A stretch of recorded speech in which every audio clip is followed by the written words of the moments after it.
শুরু করি যে মানে নির্বাচনের ফলাফল দেখা গেল এবং তারপর পরাজিত পক্ষ বা যদি বলি যারা আসলে বিরোধী দলে যেতে যাচ্ছে জামাত এবং 11 দলীয় জোট, তাদের পক্ষ থেকে যে সংবাদ সম্মেলন করে জামাতের আমির নাহিদ ইসলাম এবং মামুনুল হক কথা বললেন, তারা স্পষ্টতই কারচুপির অভিযোগ এনেছেন।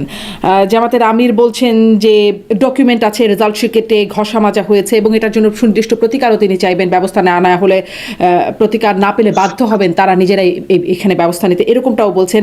এর আগে আসিফ মাহমুদও তিনিও বলেছেন যে কারচুপির অভিযোগ এনেছেন। আসলে আপনি একদম নির্বাচনের শুরু থেকে লক্ষ্য করছেন, কি মনে হয় কারচুপির অভিযোগটা কেমন? সাথে সাথে এটাও একটু বলি, তাদের পক্ষে যে প্রভাবশালী অনলাইন অ্যাক্টিভিস্ট ফ্রান্স মানে প্যারিস থেকে বলেন, তিনিও বলছেন যে ভোট সুষ্ঠু হয়েছে কিন্তু রেজাল্ট সুষ্ঠু হয়নি। এখানে তিনি ডিপ স্টেটের মানে কারসাজি দেখতে পাচ্ছেন। আসলে ব্যাপারটা কি হলো? এটা হতে পারে, কারণ ডিপ স্টেট যেহেতু অত ডিপে তো আর আমি যেতে পারবো না। ওনাদের দেখার ওরকম দিব্য দৃষ্টি আছে, ওনারা দেখেছেন, বলেছেন, এটা হয়েছে। কিন্তু আমার কথাটা হলো কি, যদি কারচুপির তথ্য প্রমাণ আপনার কাছে থাকে, আপনি সাংবাদিকদেরকে ডেকেছেন, সাংবাদিকরা কষ্ট করে আপনার কথা শোনার জন্য গিয়েছে, তাদেরকে আপনি জানিয়েছেন আপনাদের কাছে তথ্য প্রমাণ আছে, তো দেখেন না কেন? তথ্য প্রমাণকে সাংবাদিকদের দেখাই দিলেই তো হয়ে যায়। আপনি দেখাচ্ছেন না কেন? দেখাচ্ছেন না এই কারণে, আসলে এগুলি কিছু না। শুনেন, ছোটবেলায় যখন পরীক্ষার রেজাল্ট খারাপ হতো, প্রায় হতো, অত ভালো ছাত্র ছিলাম না, প্রায় খারাপ হতো। প্রতিবার যখন আমার বাবা মা জিজ্ঞাসা করতো রেজাল্ট খারাপ হলো কেন, আমার কিন্তু একটা অজুহাত কিন্তু প্রস্তুত থাকতো। সবসময় একটা অজুহাত প্রস্তুত থাকতো। শেষ পর্যন্ত বলতাম যে পরীক্ষা দিতে গিয়েছিলাম, সবই তো কমন পড়েছিল, যে কলমটা ভালো ছিল না, কালি সমস্যা হতো। অজুহাত একটা থাকে, ওই অজুহাতটা না দিলে পরে নিজের মনে একটা শান্তি পাওয়া যায়, যে তাহলে আমি কি বলবো। এখানেও এগুলি কি সিরিয়াসলি নিয়েন না। এখানে যে জিনিসটা হয়েছে আমি বলি আপনার, নাসিরউদ্দিন পাটোয়ারি, মামুনুল হক, এরা তো গুরুত্বপূর্ণ লোক ওনাদের কাছে। এখন ওনারা ফেল মারছেন, শফিকুর রহমান সাহেব পাশ করছেন, নাহিদ ইসলাম পাশ করছেন, এরা তো পাশ করছেন। এখন ওনারাই ঢাকায় আছেন, বাকিরা তো এখন আসেন নাই। এখন যারা পাশ করছেন তারা তাদের ফেল করা বন্ধুদের কি কোনো সান্ত্বনা দেওয়ার অধিকার তাদের নাই? আছে তো। সেই সান্ত্বনাটা ওনারা পাবলিক করলেন, সেই সান্ত্বনাটা জানানোর জন্য এই আয়োজন করে। আচ্ছা, আপনি আমাকে বলেন, ওনারা কি এই দাবিতে, এই অভিযোগের প্রেক্ষিতে ওনারা কি সংসদ বর্জন করবেন? ওনারা কি শপথ দিতে অস্বীকৃতি জ্ঞাপন করবেন? কেউ করবেন। যেদিন ওনাদের শপথ হবে, সুরসুর করে যে শপথ করবেন, সবার আগে যে সংসদে বসবেন। ভাইরে, একটা কথা বলি শুনেন, জামাত জীবনে কোনোদিন এত সিট পায় নাই, এইবার এত সিট তারা পাইছে। যে কোনো কারণেই হোক, পরিবর্তিত পরিস্থিতি হোক, বিএনপির কিছু গা ছাড়া ভাবের কারণে হোক, আওয়ামী লীগ না থাকার কারণে হোক, যে কোনো কারণে হোক, ওনারা অনেক আসন পেয়েছে। আপনি বিএনপির একজনকে জিজ্ঞাসা করেন তো, বিএনপির যে কোনো একজন নেতাকে জিজ্ঞাসা করেন তো, যে জামাতের এত আসন প্রাপ্তির পেছনে মূল কারণটা কি? দেখবেন বিএনপি, যদি আপনার পরিচিত কোনো বিএনপির লোকজন থাকে, তাকে জিজ্ঞাসা করে দেখেন, সে নির্দ্বিধায় বলবে তারা ইলেকশন ইঞ্জিনিয়ারিং করে এতটুকু নিয়েছে, তাদের তো এত পাওয়ার কথা না। এখন বিএনপি জানেন বলতেছে না কেন? বলতেছে না এই কারণে যে বিএনপি তো এমনি 200-র উপরে হয়ে গেছে, তাদের তার দরকার নাই, তারা ক্ষুব্ধ না। কিন্তু ওনারা ক্ষুব্ধ, ওনাদের এই বন্ধুদের তো বলতে হবে, মামুনুল হক বড় নেতা, তো উনি তো ফেল মারছেন রে ভাই। মানে তাহলে কি আসলে জনাব মাসুদ কামাল, আমাদের এটা আসলে পরাজয় মেনে নেওয়ার সংস্কৃতি আমাদের দেশে খুব মনেই পড়ে না আছে, সবসময় সূক্ষ্ম স্থূল, পুকুর চুরি, সাগর চুরি ইত্যাদি নানান রকম বিশেষণ আমরা শুনে এসেছি। মানে তারই একটা ধারাবাহিকতা। আপনি যেহেতু মানে যে আপনার কাছে বিশেষ করে প্রশ্ন, আপনি একদম নির্বাচনের দিন ভোট দেওয়ার তো নিজের সেই অভিজ্ঞতা তো আছেই, আর সারাদিন এবং রাত পর্যন্ত আপনি গণমাধ্যমগুলোতে ঘুরে বেরিয়েছেন, ভোটের লাইভ দেখেছেন, বিশ্লেষণও করেছেন। আপনি কি কোনো রকম কারচুপি আপনার চোখে পড়েছে? ওনারা যে কারচুপির অভিযোগ করছে, সেই কারচুপি তো চোখে দেখা যাবে না, তাই না? ওই কারচুপি দেখতে হবে মনের চোখে। এই আল্লাহ ওনাদের কিছু মন দিয়েছে, ওনারা দেখেছেন। আমি তো আবার বললাম, যদি সে ধরনের কোনো কারচুপি থাকে, প্রমাণ থাকে, ওনারা বলেছেন প্রমাণ আছে, তো প্রমাণটা ওনারা সাংবাদিকদের দেখাবেন না, কাকে দেখাবেন না ভাই?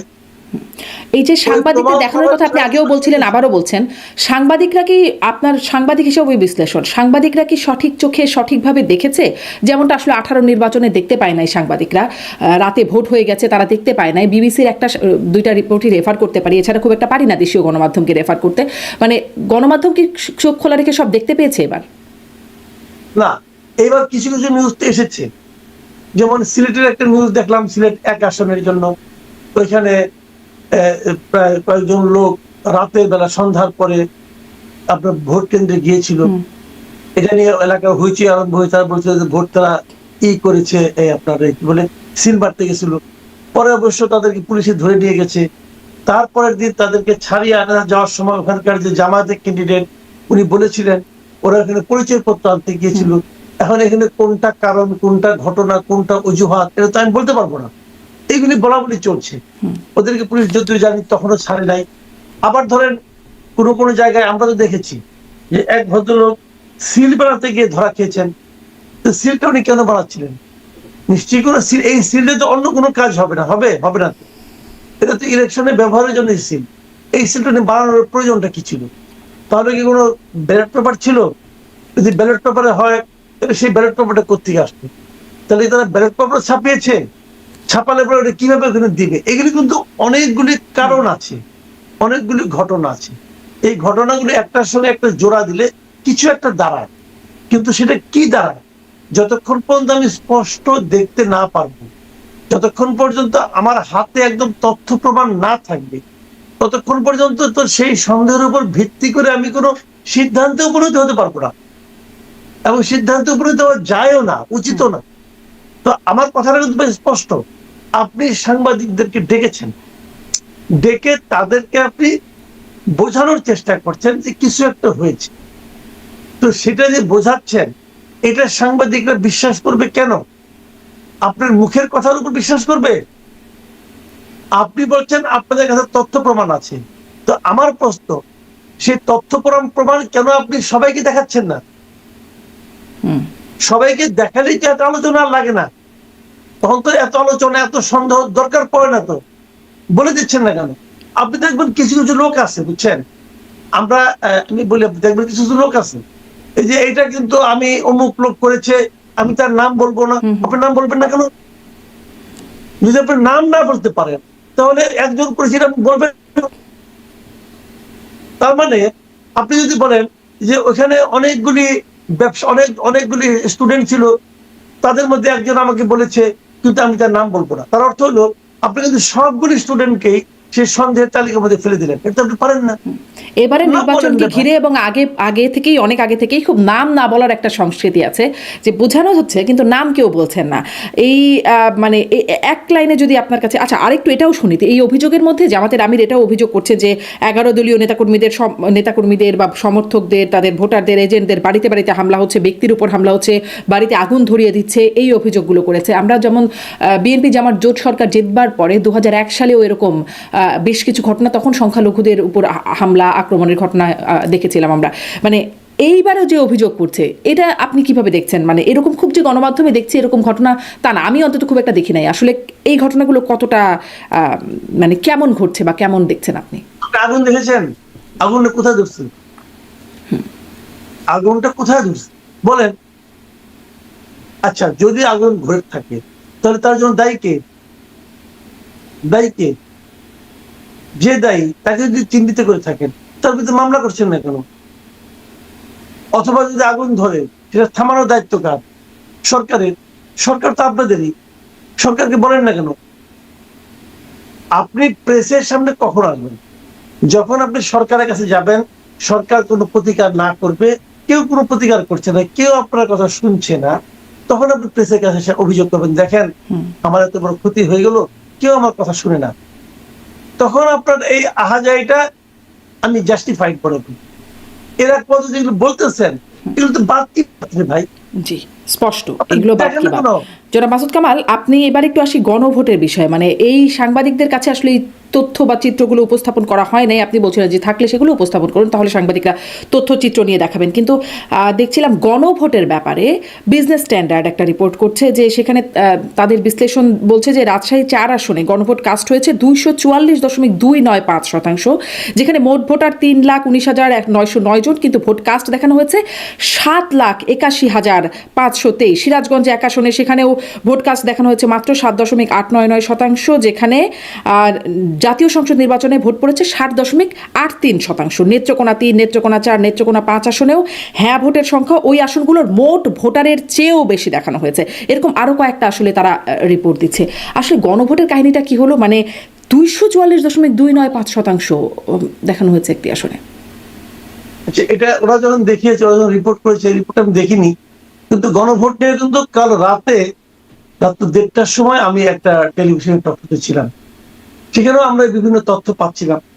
তখন আমি একটা প্রশ্ন করেছিলাম কিন্তু এই গণভোট নিয়ে। সেই প্রশ্নটা এমন ছিল, আমি বলেছিলাম যে এখন এটা নিয়ে আমি পরে ফেসবুকে একটা পোস্ট দিয়েছিলাম যে এখন রাত 1:30টা বাজে, এখনো আমরা জানি না যে ভোট কাস্ট হয়েছে কত শতাংশ। এটা আমি কেন জানি না। দেখেন, আমি আজকে 3 দশকের বেশি সময় ধরে সাংবাদিকতা করি। শুরুর দিকে তো আমি মাঠ পর্যায়ে রিপোর্টিং করতাম, এবং সেই 91 যে ইলেকশন হয়েছে সেই নির্বাচনেও কিন্তু আমি রিপোর্টার ছিলাম তখন, এবং তখন আমি রিপোর্টিং করতে মাঠে যাইতাম। কোন একটা নির্বাচনী কেন্দ্রে যে আমরা সাংবাদিকরা প্রথম জায়গায় দেখা করতাম প্রিজাইডিং অফিসারের সঙ্গে, এবং তাকে একটা প্রশ্নই করতাম যে কত পার্সেন্ট ভোট কাস্ট হয়েছে। এটা হলো প্রথম প্রশ্ন, কোথাও কোথাও একমাত্র প্রশ্ন, এবং আমরা তৎক্ষণাৎ একটা উত্তর পেতাম। উত্তর পেতাম এই কারণে যে প্রিজাইডিং অফিসার জানতেন যে সাংবাদিকরা সেই প্রশ্নটা জিজ্ঞাসা করবেন যে এখন 2 ঘন্টা হয়ে গেছে, কত পার্সেন্ট ভোট কাস্ট হয়েছে, এবং উনি চট করে বলতে পারতেন। কেন বলতে পারতেন? কারণ ওই ভোটের যে ব্যালট পেপার গুলো, সেগুলোতে একটা বইয়ের মতো থাকে, এক বই 100 টাকা। ওই বইটা যখন শেষ হয়ে যায়, পোলিং অফিসার যখন ওই বইটা থেকে ব্যালট পেপার দিয়ে থাকে, শেষ হয়ে যাওয়ার সঙ্গে সঙ্গে ওই ব্যালট পেপারটা, ওই বইয়ের মুড়িটা প্রিজাইডিং অফিসার কাছে জমা দিয়ে তার আরেকটা বই নেয়। তো প্রিজাইডিং অফিসার সহজেই বলে দিতে পারে যে কয়টা বই ফেরত আসছে, প্রতিটা বই 100 করে। উনি কিন্তু বলে দিতে পারে, ধরেন একটা জায়গায় 4,000 ভোট ছিল, 8টা বই ফেরত আসছে, বলতে পারে যে 800 ভোট হয়ে গেছে, 4,000-এর মধ্যে 800 মানে 20% ভোট হয়ে গেছে। এটা বলা কিন্তু খুবই সহজ, এবং এই তথ্যটা ওনারা কিন্তু সঙ্গে সঙ্গে সহকারী রিটার্নিং অফিসার মানে ইওনকে পাঠাই দেন। ইওনও সেটা সঙ্গে সঙ্গে রিটার্নিং অফিসারকে পাঠাই দেন, মানে ডিসি কে পাঠাই দেন। সেখান থেকে সেটা আপনার ঢাকায় চলে আসে। এখন তো ইলেকট্রনিক মানে আপনার আইটির যুগ, পাঠানো তো 1 টু মামলা, হোয়াটসঅ্যাপ করে দেওয়া যায়, ইমেল করা যায়, সঙ্গে সঙ্গে চলে আসে।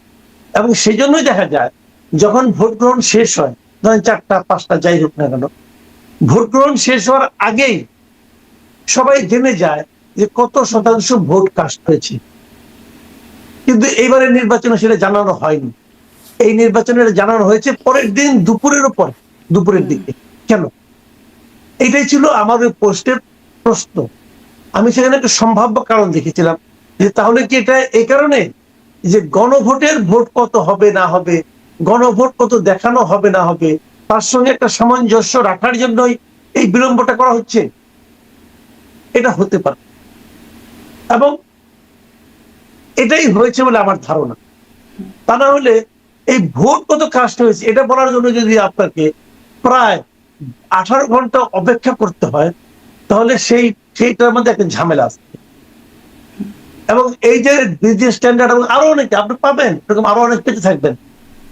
এই ভোটগুলি বাড়বে কোথায় জানেন? আমি বলি আপনাকে, তারা এই ভোটগুলি দেখান। যেমন ধরেন আপনার 12 জন ক্যান্ডিডেট, 12 জন ক্যান্ডিডেট, সবাই কিন্তু প্রথম এবং দ্বিতীয় জনের ভোট নিয়ে ব্যস্ত, কিন্তু যে অষ্টম নবম হয়েছে তার ভোট কিন্তু কত হলে কেউ জানে না। সে হয়তো ভোট পেয়েছে 30, আপনি যদি 30-এর আগে 1030 বানাই দেন, সেও খুশি, সবাই খুশি, কেউ কিন্তু আপত্তি করবে না। কারণ প্রথম এবং দ্বিতীয় তারা হয়তো ওই ভোট কেন্দ্রে পেয়েছে মনে করেন 5,000, একজন 5,000, একজন 7,000 ধরা যায়। কাজে ওইদিকে নিচের দিকে কে অষ্টম নবম দশম এরা কে কত ভোট পেতে কিন্তু যায় আসে না কারণ, কিন্তু ওইখানে ভোটটা বাড়াই দিলে পরে প্রদত্ত ভোটের সংখ্যা বেড়ে যায়। এটা কিন্তু একটু হতে পারে। আমি মনে করি প্রদত্ত ভোটের সংখ্যা বেশি হলে পরে হার না ভোটারের সংখ্যা বাড়িয়ে দেওয়া যায়। এখন যদি প্রতি কেন্দ্রে এরকম বাড়াতে থাকে কে প্রশ্ন করবে? তো এরকম করতে যে দু একজন যারা অঙ্কে ভালো ওইটা বুঝতে পারবেন না, বাট যে প্রিজাইডিং অফিসার অঙ্কে একটু কাঁচা সে হয়তো লেজিং উপরে করে ফেলবে, সেটা যে আবার বিজনেস স্ট্যান্ডার্ডের চোখে পড়বে, তারা সেটা নিয়ে রিপোর্ট করবে, সেই রিপোর্ট আপনি পড়ে আমাকে বলবেন, আমি উত্তর দেবো, নো প্রবলেম, সিস্টেম ভালোই চলছে কিন্তু। এখন এটাকে ব্যাখ্যা কে করবে? ওই যেটা করেছে, আপনি কালকে বলতে অপেক্ষা করেন, দেখা তো ইলেকশন কমিশন থেকে ওই রিপোর্টের কোনো রিজয়েন্টার দেয় কিনা, কোনো ব্যাখ্যা দেয় কিনা, দিবে না। দিবে না এই কারণে তারা জানে দিলেই আরো আলোচনা হবে, বরং চুপ করে থাকবে, আলোচনা শেষ, ভোট তো 60% হয়ে গেছে। শুনেন, এবং পরের ঢাকা আলোচনাতে শহরে আমি আসলে কি কোনো ঘুরছি, প্রভাব ফেলে না জনাব মাসুদ কামাল? কারণ আমার মনে আছে আমি সাবেক নির্বাচন কমিশনার নুরুল হুদা, তিনি 18 নির্বাচনের পরে আমি তাকে আমার অনুষ্ঠানে আমি জিজ্ঞাসা করেছিলাম যে নির্বাচন কমিশনের হিসাব অনুযায়ী বলছে 213টি কেন্দ্রে শতভাগ ভোট পড়েছে, 99% ভোট পড়েছে, এরকম এত শতাংশ, মানে সেটা নির্বাচন কমিশনের যে ওয়েবসাইট সেটার ফলাফল থেকেই এটা বের করা হয়েছিল। কিন্তু পরে বলছেন যে তারপরে আর আসলে করার কিছু থাকে না, ভোট হয়ে যাওয়ার পরে আসলে আর করার কিছু থাকে না। তো পরে আসলে এগুলো উঠে এসে লাভ আছে, মানে কিছু হবে, হয়? লাভ আছে, লাভ থাকবে না কেন? ওই যে নুরুল হুদার ওই সময় এই আলোচনাটা উঠেছিল বলেই তো আপনি নুরুল হুদাকে প্রশ্ন করতে পেরেছেন। ওইটা উঠেছিল বলেই তো আজকে নুরুল হুদার প্রসঙ্গটা আপনি আবার তুললেন। যে লোকগুলো নুরুল হুদাকে অপছন্দ করতো সেখানে অপছন্দের মাত্রা একটু বাড়লো, ওই ভোটটা কত খারাপ হয়েছে সেখানে মাত্রা কত আরেকটু যোগ হলো, থাকবে না কেন?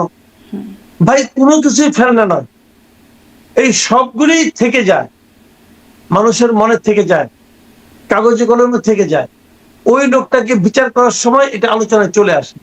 এগুলি ভোটের কোনো হেরফের হয় না। ভোট হেরফের লাভ কি? 18 নির্বাচন কতটা খারাপ হয়েছিল সেটা প্রমাণ করে আমার লাভ, খারাপ তো খারাপই, আমরা তো জানি খারাপ ছিল, এরকম আর কি। জি, মানে তাহলে মানে 18তে তো বলছিলাম যে শতভাগ ভোট 244.295% ভোট যদি একটা আসনে পড়ে তাহলে তো সেটা খুব মানে একটা বেশ আলোচনার ব্যাপারই বটে। আপনার কাছে একটু ফলাফলের বিশ্লেষণের দিকে যাই, আপনার কাছে এই ফলাফলে খুব উল্লেখযোগ্য কি কি দিক মনে হলো? ফলাফল যেটা হয়েছে না, আমার যেটা মনে হয়, দেখেন আমি বিভিন্ন সোর্স থেকে নানা ধরনের কথা শুনেছি, তো সেখানে ফলাফলে নানা ধরনের কথা বলা হয়েছে, কিন্তু আমার কাছে মনে হয় না যে এটার মধ্যে খুব বেশি নয় ছয় হয়েছে। যেমন একজন একজন মানে পুলিশ কর্মকর্তা আমাকে আজকে বললেন যে যদি সরকার চায়, যদি প্রিজাইডিং অফিসার চায়, যদি রিটার্নিং অফিসার চায়, তাহলে ভোটে আপনার এক ধরনের ইঞ্জিনিয়ারিং করা সম্ভব। তো আমি এটা মানলাম, কিন্তু এই সিরিয়ালি সবাইকে ম্যানেজ করা সম্ভব কিনা? যদি সবাই একই লাইনের হয় হয়তো সম্ভব, যদি মাঝখানে একজন লোক অন্য লাইনের হয় তাহলে সম্ভব না। চেষ্টা হতেই পারে, কিন্তু তারপরে আমি বলবো যদি কিছু ইঞ্জিনিয়ারিং হয়েও থাকে তাতে ভোটের ফলের খুব একটা হেরফের হয় নাই। একদল পেয়েছে 200 বেশি, আরেক দল পেয়েছে 80 কম, তো ওই একটু হেরফেরের কারণে এটা একদম উল্টে যাবে তা হয় না। কিন্তু মানে 200-র বেশি আর 80-র কম যে আপনি বলছেন, এটা তো ভোটের আসনের কে কত আসন পেলেন, কিন্তু যদি দেখি একদম মানে আসন ভিত্তিক ভোটের ব্যবধান অনেক আসনেই আছে খুব হাড্ডাহাড্ডি অবস্থানে, খুব একদম একজনের ঘাড়ে নিঃশ্বাস ফেলেছেন এই অবস্থা ভোটে দেখেছে। তো একটু একটু সমস্যা হলেই তো, কারচুপি হলেই তো আসনের অল্প স্বল্প ব্যবধান, মানে ভোটের অল্প স্বল্প ব্যবধানে হলেই তো আসনটা অন্যদিকে চলে যায়, তাই নয় কি? মানে একটু কারচুপি অনেক বড় ব্যাপার হয়ে দাঁড়াতে পারে। তো একটু কাটছিল অনেক বড় ব্যাপার হইতে পারে, কিন্তু এটা অত বড় সম্ভব না ভাই। তাহলে সবগুলি আসনে একটু একটু করে কাটছি হইতে হবে, সবগুলি আসনে একটু একটু করে হয়েছে কিনা আমি মনে করি না। আর তাছাড়া আমি আরেকটা কথা বলি, যে রেজাল্টটা হয়েছে এটা কিন্তু আমার কাছে অযৌক্তিক রেজাল্ট মনে হয় নাই, এটা আমার কাছে অযৌক্তিক রেজাল্ট মনে হয় নাই। জামাত মাঝখানে জামাতের পক্ষে একটা হাই উঠেছে, সেটা তো শেষ দিকে এসে এবার কমে গেছে। কতগুলি ঘটনা ঘটেছে, ঘটনাগুলি মাথায় রাখতে অনেক সময় হয়, কিন্তু আপনি যদি আমাকে বলেন যে আপনি ব্যাখ্যা করেন কেন তাহলে জামাতের ওই হাইটটা থাকলো না, কেন জামাত ক্ষমতায় যেতে পারলো না, কেন জামাত 151 আসন পেল না, যদি এই ধরনের প্রশ্ন আমার কিন্তু একটা ব্যাখ্যা আছে, তারা কেন শেষ দিকে এসে ভোটটা কম পেল? আপনি কি জানতে চান? তাহলে বলি। জানতে চাই, অবশ্যই আমি অপেক্ষা করছি জানবার জন্য। হ্যাঁ। আচ্ছা, যদি চান তাহলে বলি। বিষয়টা হলো কি, ঘটনা ঘটছে কয়েকটা। একটা হলো যে জামাতের আমির সাহেব আপনাদের আমেরিকায় যে একবার বলেছিলেন যে নারীদের কর্মঘণ্টা 5 ঘন্টা করবেন। এটা বাংলাদেশের নারীরা খুব ভালোভাবে নিয়েছে বলে আমার কাছে মনে হয়নি। কারণ কোন নারী তো তার কাছে অ্যাপ্লিকেশন করে নাই যে আমার কর্মঘণ্টা বেশি হয়ে গেছে, কমাই দেন। কেউ তো করে নাই। তো উনাকে এই দয়া মায়া দেখাতে কে বলছে? এটার মধ্যে নারীরা একটা মতলব খুঁজছে, যে এটার মধ্যে অন্য কোনো মতলব আছে।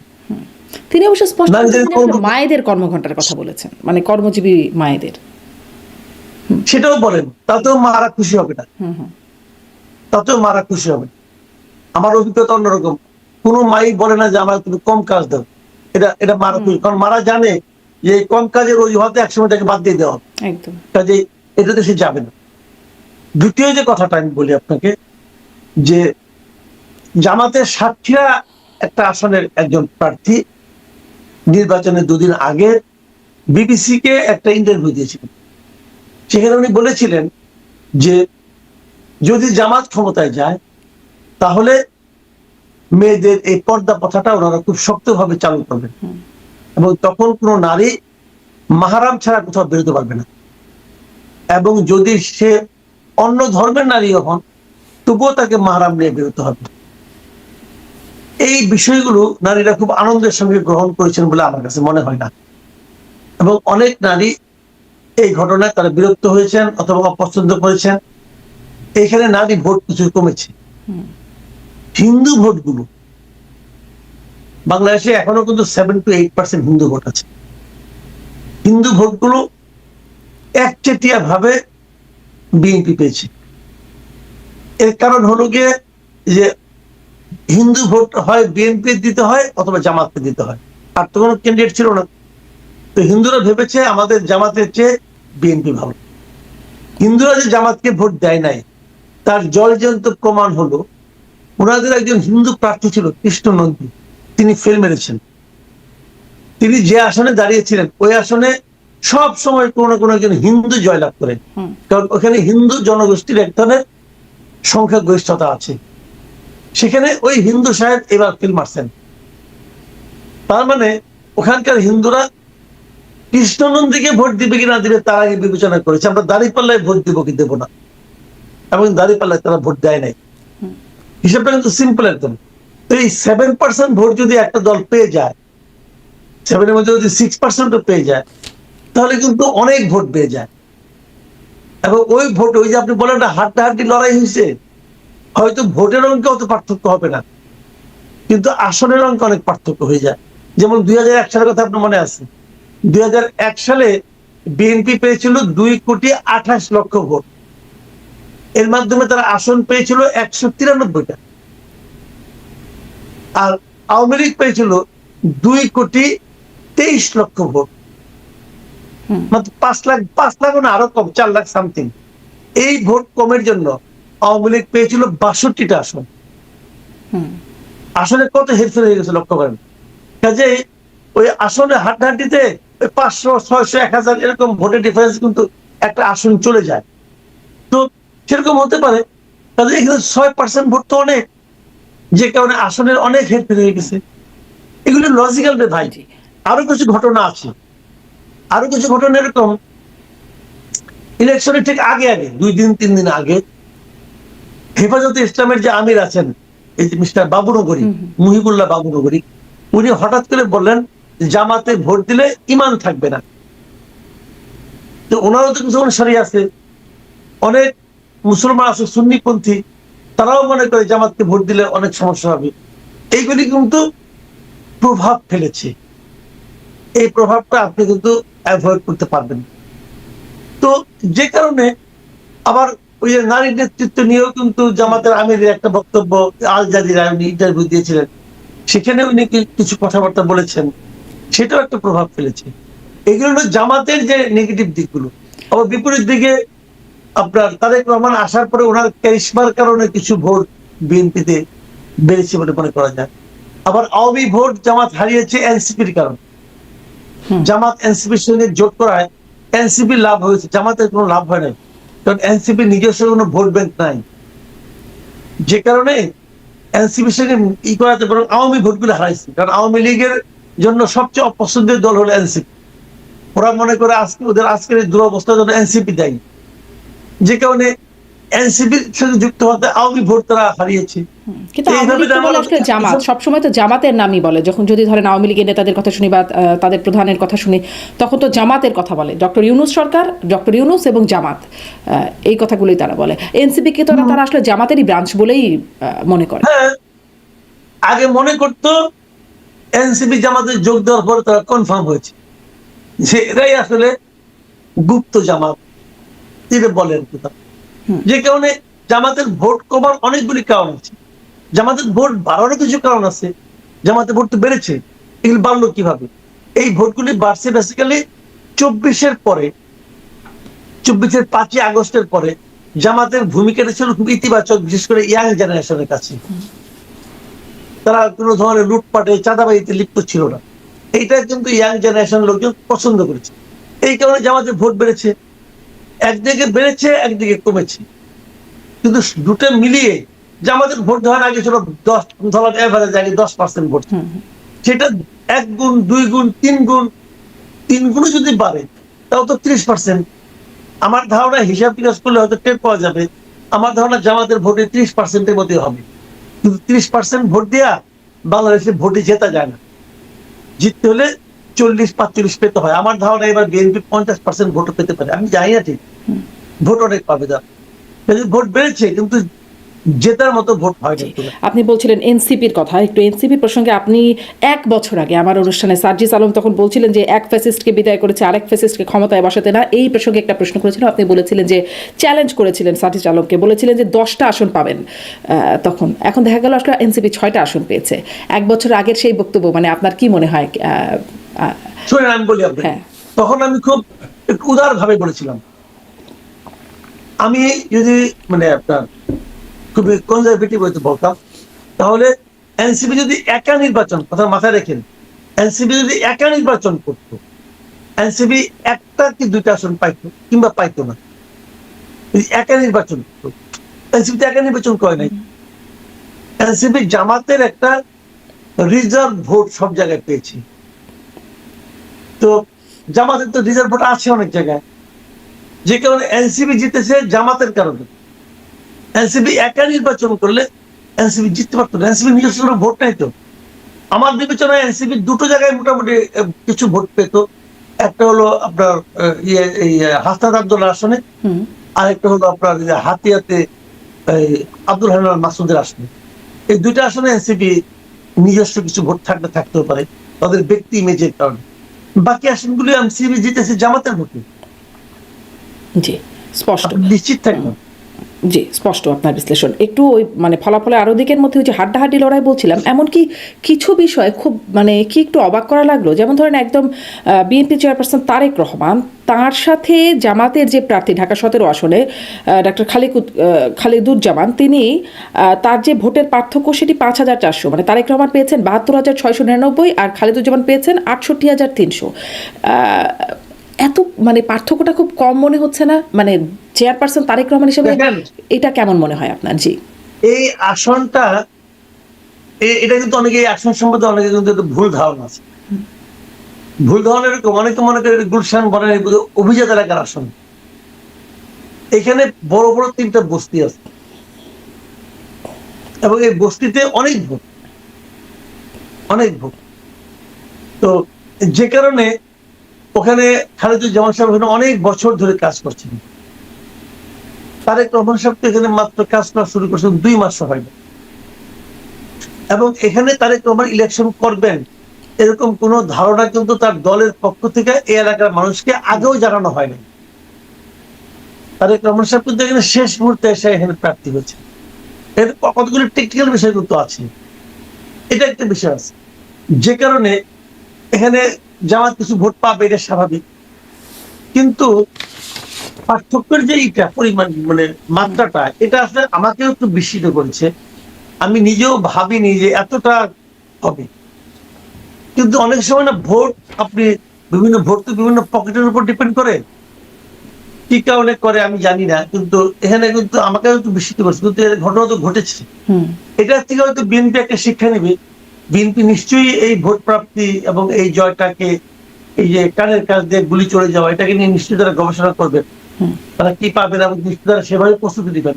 আর একটা কানের কাছ দিয়ে গুলি চলে যাওয়ার ঘটনা হচ্ছে মির্জা আব্বাস আর নাসিরুদ্দিন পাটোয়ারি, মানে খুব আলোচিত ঢাকা ৮ আসন। সেখানে মির্জা আব্বাস দেখা যাচ্ছে যে ৫৯,৩৬৬ আর নাসিরুদ্দিন পাটোয়ারি ৫১,৫৭২, সেখানেও খুব অল্প ভোটের ব্যবধান আর কি, ৫,০০০ সেখানেও ভোটের ব্যবধান।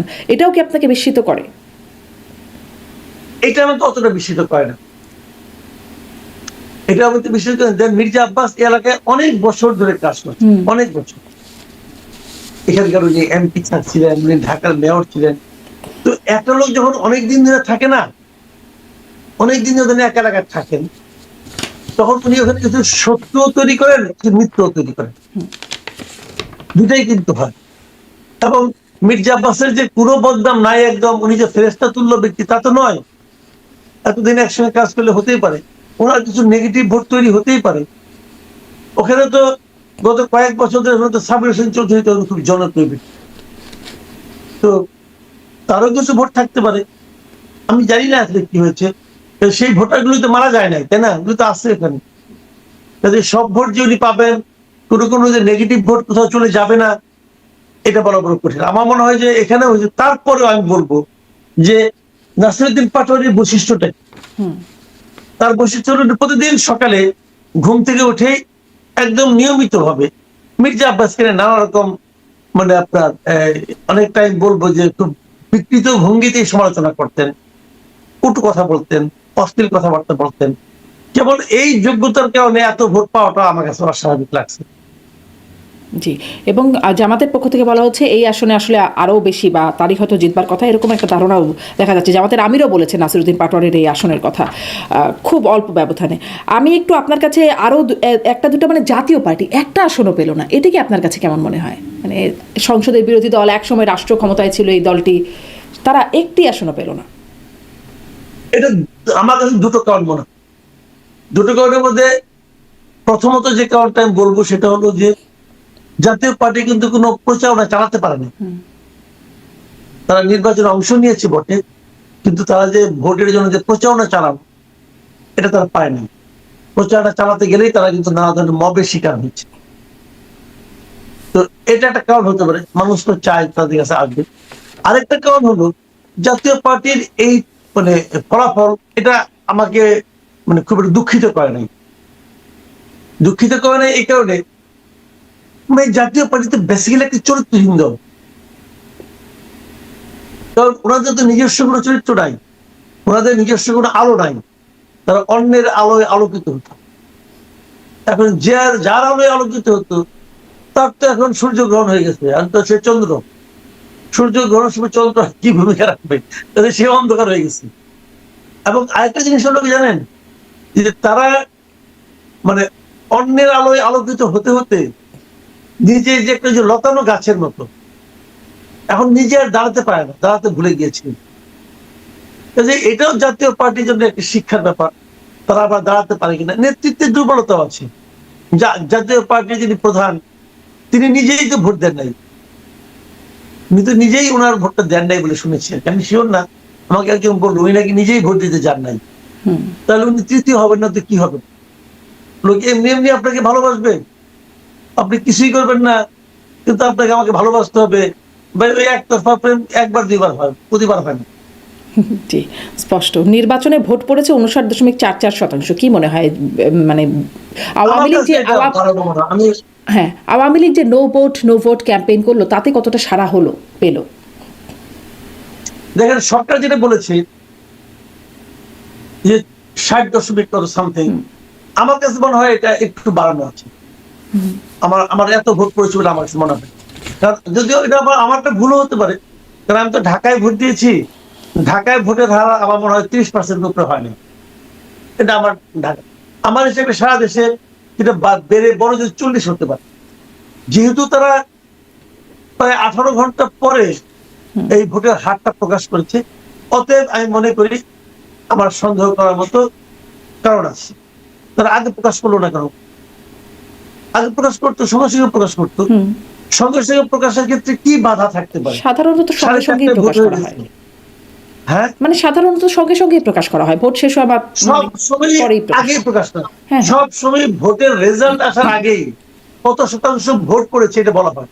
এবং কালকে রাত্র 10টার দিকে, আমি যতদূর জানি, আমার মনে আছে ইলেকশনের দিন রাত 10টার দিকে যখন উনি ধারাবাহিকভাবে ফল প্রকাশ করছিলেন, তখনও সাংবাদিকরা ওনাকে জিজ্ঞাসা করেছেন সচিবকে যে ভোট কত শতাংশ ভোট কাস্ট হয়েছে। উনি তার সাথে রূঢ় আচরণ করেছেন। তার মানে কি, এই প্রশ্ন ওনার কমন পড়ে নাই, এই প্রশ্ন ওনার জবাব ছিল না ওনার কাছে, অথবা এই প্রশ্নের জবাব দিতে গেলে ওনাকে বানিয়ে বানিয়ে মিথ্যা বলতে হতো। এই জন্য উনি রূঢ় আচরণ করে ওনাকে কিন্তু পাশে সরিয়ে রেখেছেন। এবং তখন কি বলেছেন যে সমস্ত ভোটের ফলাফল প্রকাশ না করে ওটা প্রকাশ করা যাবে না। কেন যাবে না? আমি যদি প্রশ্ন করি কেন যাবে না, কেন আগে কি এরকম তো কখনো হয় নাই? আপনি কিসের কি করেন ভাই, কেন যাবে না? এটা তো সব জায়গায় প্রকাশ করা যায়। তো ওনারা আসলে ওই তখনই কিন্তু আমার সামনে সন্দেহটা ঢুকিয়ে দিয়েছেন। এখন ওনারা আবার আবার দেখলাম আজকে এটা নিয়ে আলোচনা হবে, দেখবেন আপনি যে 12টার দিকে দেখানো হয়েছে যে মাত্র 20% না কত পার্সেন্ট হয়েছে, তারপরে এত তাড়াতাড়ি প্রতি ঘন্টায় তাহলে কত করে হলো, এই হিসাবগুলো কিন্তু আসবে।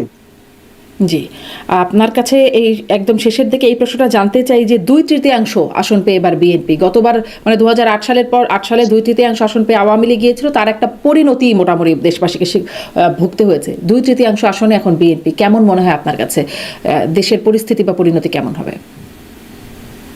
কি হবে জানি না, তবে আমি নিজে মানে 2/3 আসন পাক কোনো দল, সেটা আমি চাইনি।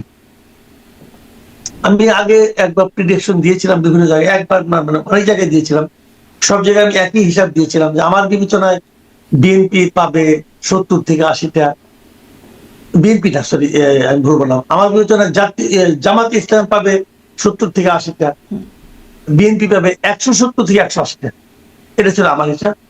বিদ্রোহীরা পাবে 30টার মতো, এটা আমার একটা ধারণা ছিল।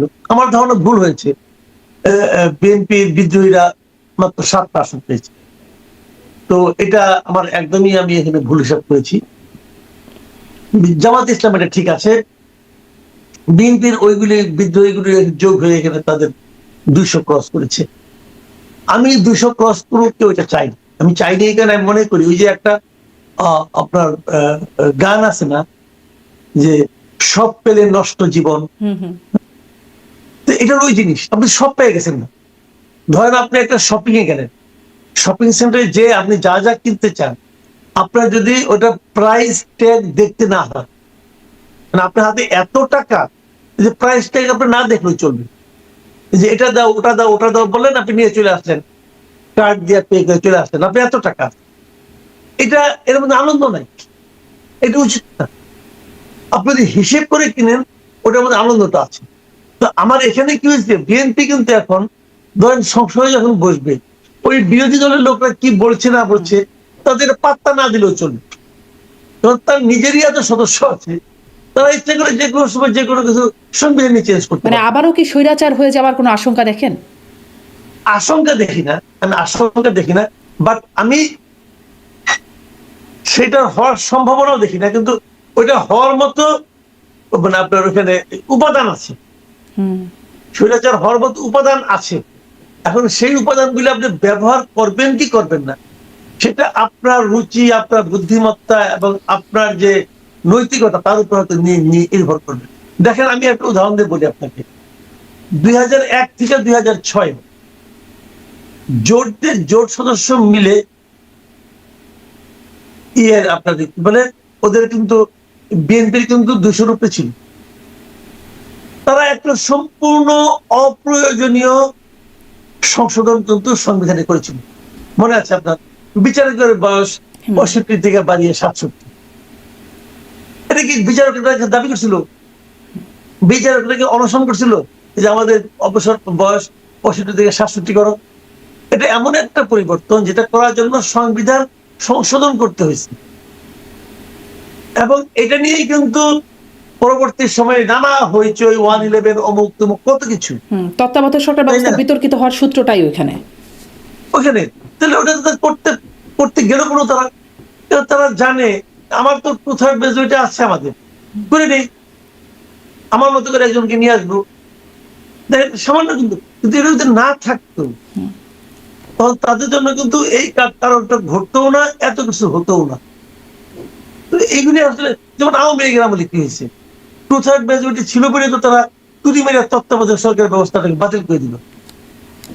2/3 মেজরিটি না থাকতো তাহলে কি প্রতিপক্ষকে বোঝাতে হতো এর প্রয়োজনীয়তাটা কত, কিন্তু এখানে বোঝাতে হয় নাই।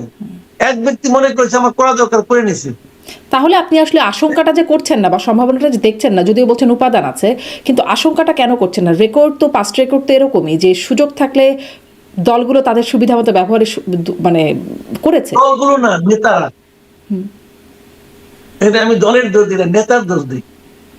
দেখেন আপনার এই তত্ত্বাবধায়ক সরকার ব্যবস্থা যেটা বাতিল হয়েছিল, এটা ওই সময় সংবিধান সংশোধনের জন্য একটা কমিটি করছিল।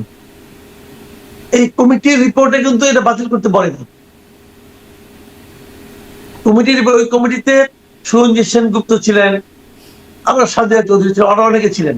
তারা কিন্তু এটা বাতিলের পরামর্শ দেয় নাই। এই বাতিলের আইডিয়াটা শেখ হাসিনা নিজের মাথা থেকে আসছে। ব্যাপারটা বুঝতে পারছেন? কাজে এগুলি কিন্তু দলের দোষ আমি দিই না রে ভাই, নেতার দোষ দিয়ে। আর ওই যে বয়স বাড়ানোর আইডিয়াটা, ওটা কার ছিল? ওটা ওই সময় অব্দুল আহমেদ ছিল, যখন আইনমন্ত্রী ছিল, উনি এটা ইয়েকে আপনার খালেদা জিয়াকে উনি কনভিন্স করতে পেরেছিলেন, হয়ে গেছে। তো এই বিষয়গুলো আসলে মানে খুব ইজি হয়ে যায়। যদি 200 কম থাকে না, তাহলে এই আকাম গুলো করতে গেলে ওই কনভিন্স করতে হচ্ছে, বোঝাতে হয় ভাই তোমরা একটা আমাদের হেল্প করো। স্পষ্ট মানে উপাদান আছে, এই বিষয়টা স্পষ্ট। জুলাই সনদ বাধ্যবাধকতা দেখেন, যেখানে 2/3 মেজরিটি পেয়ে যাচ্ছে বিএনপি, বাধ্যবাধকতা তারা ফিল করবে। আমি শুরু থেকে জুলাই সনদটার বিরোধী। আমার কাছে মনে হয়েছে এটা আমাদের জাতির উপর একটা বাড়তি বোঝা চাপিয়ে দেওয়া হচ্ছে। এইভাবে রেফারেন্ডাম হয় না, এতগুলো রেফারেন্ডাম কখনো প্যাকেজের মধ্যে হয় না। এই রেফারেন্ডামে অনেকগুলি প্রস্তাব আছে যেগুলো থেকে নাকি বিএনপি নিজেরাই নোট অফ ডিসেন্ট দিয়েছে। কিন্তু বলবেন যে তাহলে তারেক রহমান কেন বললো আপনারা হা ভোট দেন? বললো এই কারণে, এটা আসলে তারেক রহমানকে ব্ল্যাকমেল করা হয়েছে।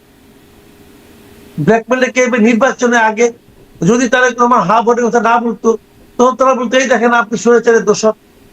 আমরা আগেই বলেছিলাম ভারতের সঙ্গে চুক্তি করে আপনি এসেছেন, আওয়ামী লীগকে পুনর্বাসন করবেন বলে এসেছেন, এই বলতো এগুলি।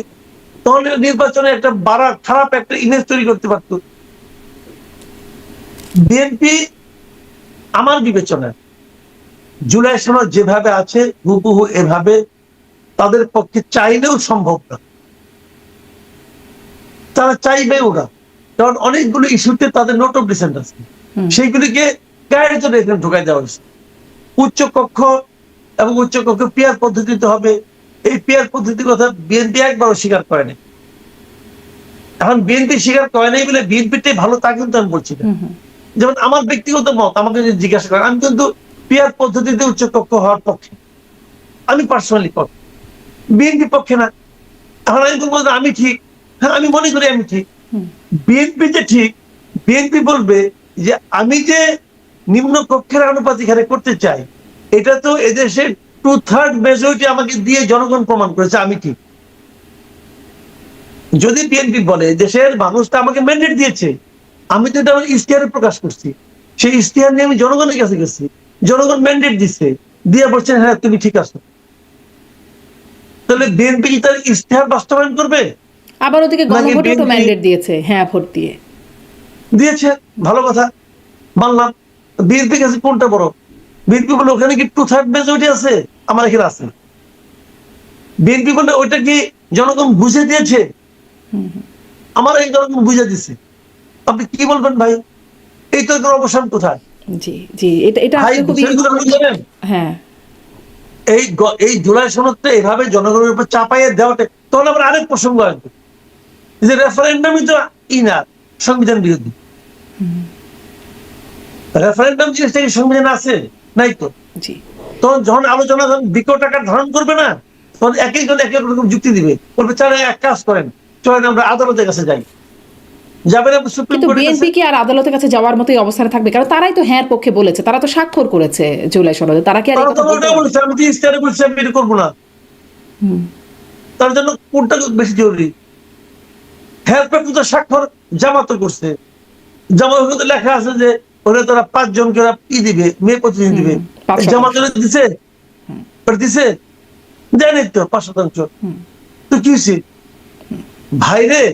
ক্ষমতায় আছে এখন ডক্টর ইউনূস, আর আলী রিয়াজ সাহেব হলো ওনার খুব ঘনিষ্ঠ মানুষ।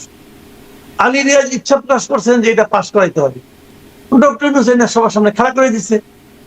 ওনারা দেখছে যে এটা নিয়ে বেশি পেঁচাপেচি করলে পরে, মুসামসি করলে পরে এক পক্ষ আরেক পক্ষে দোষারোপ করে সে এখানে একটা বাড়তি সুযোগ পাই যাবে। আবার তারা এটাও চিন্তা করছে এটা বেশি মুসামসি করলে ইউনূস সাহেব যদি আমার মন খারাপ করে বলে, অভিমান করে বলে, তাহলে কিন্তু আমি 12 তারিখে নির্বাচন দিব না। তখন আবার তারা আরেক সমস্যা। তাদের বক্তব্যটা ছিল ভাই কোনো মতে নির্বাচনটা দেন, তারপরে কি করবো না করবো ওটা তো আমার মনেই আছে। তাদের তো 31 দফা একটা আছে না? তারা কি 31 দফাকে বাতিল করছে? করে নাই তো। তারা বলবে 31 দফার ম্যান্ডেট আমাকে জনগণ দিচ্ছে, আপনি কি করবেন? ভাই এইভাবে 1 নম্বর হলো আপনি রেফারেন্ডাম করতে পারেন না, জোর করে চাপাই দিচ্ছেন। 2 নম্বর হলো এইভাবে রেফারেন্ডাম হয়ও না, রেফারেন্ডামের নিয়ম এটা না। আগে সংসদে পাস করার পরে রেফারেন্ডামে যেতে হয়, আর এখানে রেফারেন্ডাম করে আপনার সংসদকে বাধ্য করতেছেন সেটাকে মেনে চলা। ভাই দেশ চালাবে বিএনপি, ফেল করলে অথবা সাকসেসফুল হলে সুনাম অথবা দুর্নাম কার হবে? বিএনপি।